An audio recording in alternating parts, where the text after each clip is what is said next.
Action. నా cinema censor ఇబ్బందుల్లో నేను బొంబాయి లేనండి. ఆ మహాతల్లి ఎంత గొప్పదంటే ఇక్కడి నుంచి ఏ తెలుగు వచ్చినా సరే అక్కడ స్టూడియోలోకి ఎంటర్ అయిపోయినా మరొకటి ఎవరినైనా కలన్నా సరే ఆవిడ వెంటనే వాళ్ళ పియ్యతో మాట్లాడి వచ్చి చూసేసి బ్రహ్మాండంగా హెల్ప్ చేసింది. ఆ మహానుభావుడు ఆవిడ చాలా గొప్ప ఆవిడ, మంచి మనసు ఆవిడ. నన్ను చూసింది, నవ్వుతూ ఏమండి బాగున్నారు అంది. నమస్తే మేడం, బాగున్నాను మేడం. ఏంటిలా వచ్చారు? సెన్సార్ ఇబ్బందులు పడ్డా. మీరు ఎప్పుడు సినిమాలు పని చేస్తారండి, చాలా గొప్ప ఉంటాయండి, నాకు కూడా ఎప్పుడు సినిమా చేయాలందండి అంది నా మహాతల్లి. ఇప్పుడు ఆ శ్రీదేవి గారు ఉంటే ఈవేళ మన సెన్సార్లు ఏమైతే జరుగుతున్నాయో ఇది చూసి ఆవిడ నిజంగా కన్నీళ్ళు పెట్టుకునేది. ఎంత దుర్మార్గం అండి. ఇవాళ రామ్ గోపాలవరం గారు సినిమా తీశారండి. ఆ సినిమా సెన్సార్ చేయరండి, ఎవరో వచ్చి ఎగిరిసిపెడితే ఆపేస్తారా అండి? What it's mean? పాపర్లో సినిమా తీశారండి, దాన్ని సెన్సార్ చేయరండి. ఆ చెప్పుకోవడం అమరావతి వెళ్ళాలండి. What it's hell is going on? ఏం డెమోక్రసీ చెప్పండి? దేని సెన్సార్ కోడ్, దే టచెస్. వాళ్ళు చూపిస్తారు, వాళ్ళు సెన్సార్ చేస్తూ కలిపి లేదు. కాబట్టి ఈ దుర్మార్గమైనటువంటి ఇన్సిడెంట్స్ ఏమైతే జరుగుతున్నారు సినిమా పరంగా మొత్తం మన ఇండస్ట్రీ ఖండించాలండి. ఎవరు ఇంటర్ఫీర్ కాదు, సెన్సార్ బోర్డు ఇస్ దేర్.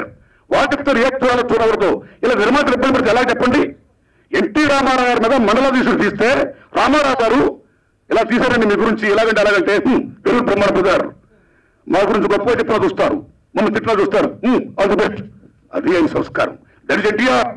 అలాగే హిందీ సినీ భారతాయి అధీన ఉద్యమం టైంలో జవహర్లాల్ నెహ్రూ గారు అధీన ఉద్యమం పెట్టాడు. ఆయన 62లో థైరాయిడ్ మనకి ఇది వచ్చింది. ఆ టైంలో జవహర్లాల్ నెహ్రూ గారి భారతదేశంలో చాలా మంది తిరుగుతున్నారు.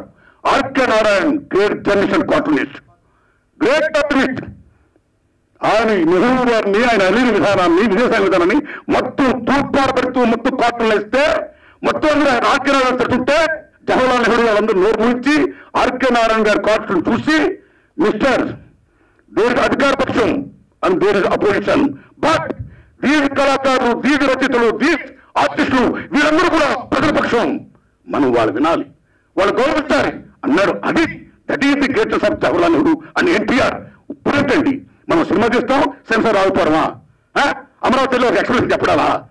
ఎవరో కొట్టుకు ఆపడేలా? దాని వాడితే కాబట్టి దశలో ఇండస్ట్రీలో ఫిల్మ్ ఛాంబర్ నుంచి ఫిల్మ్ ప్రొడ్యూసర్ కౌన్సిల్ నుంచి మొత్తం అందరూ కూడా ఈ సెన్సార్ విధానానికి, ఈ రకంగా ఇంటర్ఫీరెన్స్ కి మన ముక్తగంటతో వ్యతిరేకించాలి అని నేను విజ్ఞప్తి చేస్తూ, ఆ శ్రీదేవమ్మ అమ్మ ఎప్పుడు సినిమా చేయాలనుకున్నావు, ఇస్తే ఇంకా బాగుండేది, ఇంకా బతుకుంటే బాగుండేది, కాలం గొప్పది.